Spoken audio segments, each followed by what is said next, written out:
Thomas's branch line is important. So is Edward's. But their track and bridges are not so strong as those on the main line. Sir Topham Hatt does not allow the heavier main line engines like Gordon to run on them. But one day, the way Gordon was talking, you would have thought Sir Topham Hatt had given this order for quite another reason.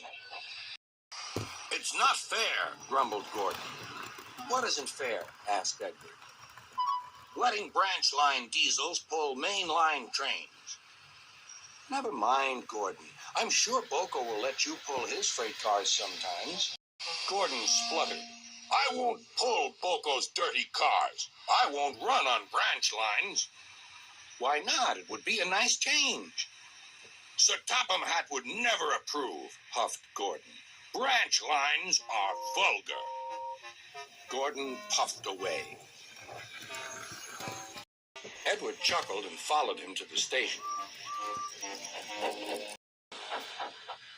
Every evening, the two engines pull two fast trains from the station.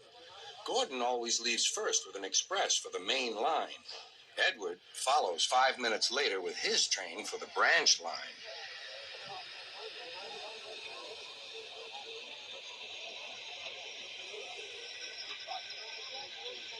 Usually, everything runs like clockwork, but tonight there was trouble.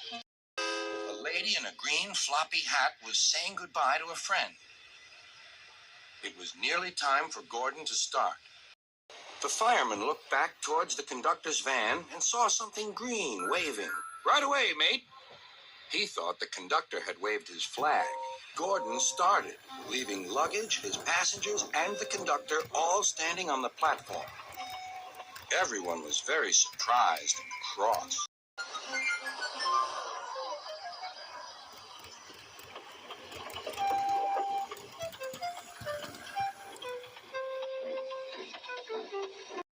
Worse, by the time Gordon had been stopped and brought back, Edward was already late with his train.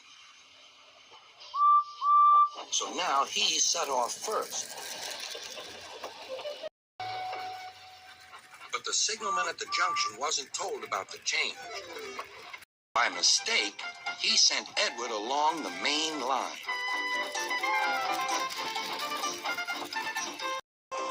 Gordon was sent along the branch and arrived cold and cross on one of the sidings near the harbor.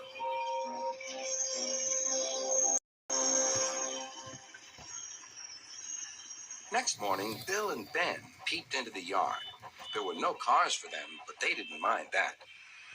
Teasing Gordon would be much better fun. "What's that?" asked Bill. "Shh," whispered Ben. "It's Gordon. It looks like Gordon, but it can't be. Gordon never comes on the branch lines. He thinks them vulgar." Gordon pretended he hadn't heard them. "If it isn't Gordon," said Ben, "it's just a pile of old iron, which we'd better take to the scrapyard." "No, Bill, this lot's useless for scrap. We'll take it to the harbor and dump it in the sea." Gordon was alarmed. "I am Gordon. Stop! Stop!" When Boco suddenly arrived, Gordon thought him the most beautiful sight he had ever seen.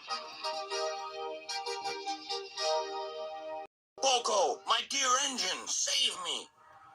Boco quickly sized up the situation and threatened to take away the cars he had brought for Bill and Ben. This made the twins behave at once. Gordon thought Boco was wonderful. "Those little demons, how do you do it?" "Ah, well," said Boco, "it's just an act." Gordon still believes that Boco saved his life, but we know the twins were only teasing, don't we?